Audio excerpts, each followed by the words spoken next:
दरअसल 24 के लोकसभा चुनाव पीएम मोदी और राहुल गांधी का सियासी भविष्य तय नहीं करेंगे, बल्कि इस चुनाव में मध्य प्रदेश के दो दिग्गज नेताओं की साख भी दांव पर है। और वो दो दिग्गज नेता कौन है? एक ज्योतिरादित्य सिंधिया और दूसरे दिग्विजय सिंह, जो एक बार फिर चुनावी मैदान में हैं।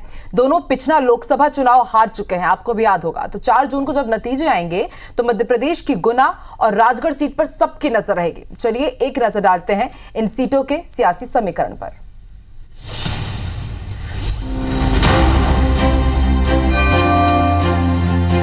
ग्वालियर के महाराज ज्योतिरादित्य सिंधिया और राजगढ़ के राजा दिग्विजय सिंह। रियासत का दौर भले ही बीत चुका हो, लेकिन इन दोनों नेताओं के बीच वर्चस्व की जंग कभी खत्म नहीं हुई। माधवराव सिंधिया से लेकर ज्योतिरादित्य सिंधिया तक दिग्विजय सिंह से दोनों के वैचारिक और संगठनात्मक मतभेद जग जाहिर रहे हैं। लेकिन समय का फेर देखिए, आज दोनों अलग अलग दलों में हैं और अपने वजूद की जंग लड़ रहे हैं। साल 2019 के लोकसभा चुनाव में दिग्विजय सिंह भोपाल सीट से 3 लाख से ज्यादा वोटों से हार गए थे। वहीं ज्योतिरादित्य को अपनी परंपरागत गुना सीट से करीब 1.5 लाख वोटों के अंतर से हार झेलनी पड़ी। राजगढ़ लोकसभा क्षेत्र से आदरणीय दिग्विजय सिंह जी का पारिवारिक रिश्ता है। लगातार राजगढ़ लोकसभा क्षेत्र के एक एक मतदाता, एक एक परिवार के साथ उन्होंने आज तक पारिवारिक रिश्ता कायम रखा है।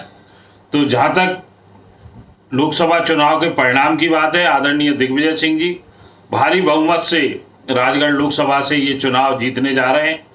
गुना लोकसभा क्षेत्र के संदर्भ की बात है तो बाजी पलट चुकी है। प्रदेश की 2 लोकसभा कॉन्स्टिट्यूंसीज गुना और राजगढ़ इस समय हॉट सीट बन गए हैं। दिग्विजय सिंह की भले ही वो परंपरागत सीट है, लेकिन नरेंद्र मोदी की लहर उनको एक बड़ा चैलेंज दे सकती है।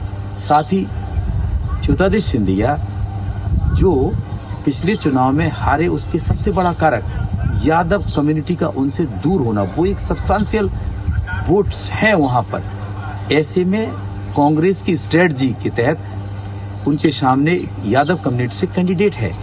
चलिए अब नजर डालते हैं राजगढ़ सीट के सियासी समीकरण पर।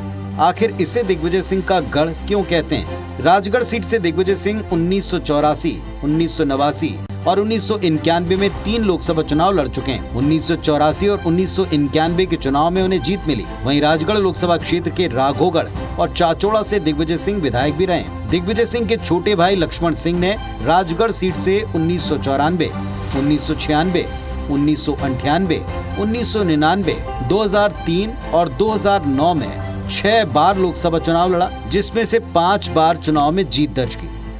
राजगढ़ की राघोगढ़ सीट से दिग्विजय सिंह के बेटे जयवर्धन सिंह लगातार 2 बार से विधायक हैं। अब बात गुना लोकसभा सीट की। ये सीट सिंधिया परिवार की परंपरागत सीट है। राजमाता सिंधिया से लेकर माधवराव सिंधिया तक इसी सीट से लोकसभा में पहुंचे। साल 2002 में ज्योतिरादित्य सिंधिया यहां से पहली बार लोकसभा चुनाव जीते। फिर 2004, 2009 और 2014 में लगातार चुनाव जीते। लेकिन 2019 में उनके ही समर्थक रहे बीजेपी प्रत्याशी केपी यादव ने उन्हें 1.5 लाख वोटों से इसी सीट पर हराया। साल 2020 में सिंधिया ने कांग्रेस से बगावत की और बीजेपी का दामन थामा। अब 2024 के लोकसभा चुनाव में सिंधिया गुना सीट से बीजेपी के टिकट पर चुनाव लड़ रहे हैं। कांग्रेस ने सिंधिया के सामने यादवेंद्र सिंह यादव को उतारा है। बीजेपी का दावा है कि इस बार बीजेपी के टिकट और मोदी लहर पर सवार होकर सिंधिया बड़े बहुमत से जीतेंगे। क्रेडिबिलिटी तय हो चुकी है। राजा, जिसे आप दिग्विजय सिंह जिन्हें आप राजा कह रहे हैं, 2023 का चुनाव हार चुके हैं और पिछले 4 चुनाव हार चुके हैं। हमारे यहाँ पे ज्योतिरादित्य सिंधिया जी गुना से लड़ना चाहते थे, लड़ रहे हैं और भारी मतों से जीत कर आएंगे, क्योंकि मध्य प्रदेश की जनता को मोदी की गारंटी पर यकीन है, भारत की जनता को भरोसा है। इसलिए हम मध्य प्रदेश की 29 की 29 सीटें जीतेंगे। दिग्विजय सिंह अपनी सियासी पारी लगभग खेल चुके हैं, जबकि सिंधिया अभी युवा हैं। उनके सामने अपने सियासी करियर को बुलंदियों पर ले जाने का अवसर है और उस राह की बड़ी चुनौती ये चुनाव है। अब 4 जून को ये पता चलेगा कि जनता सिंधिया और दिग्विजय सिंह में से किसका गढ़ ढहाती है और किसका गढ़ बरकरार रहता है। नासिर गौरी, IBC 24, ग्वालियर।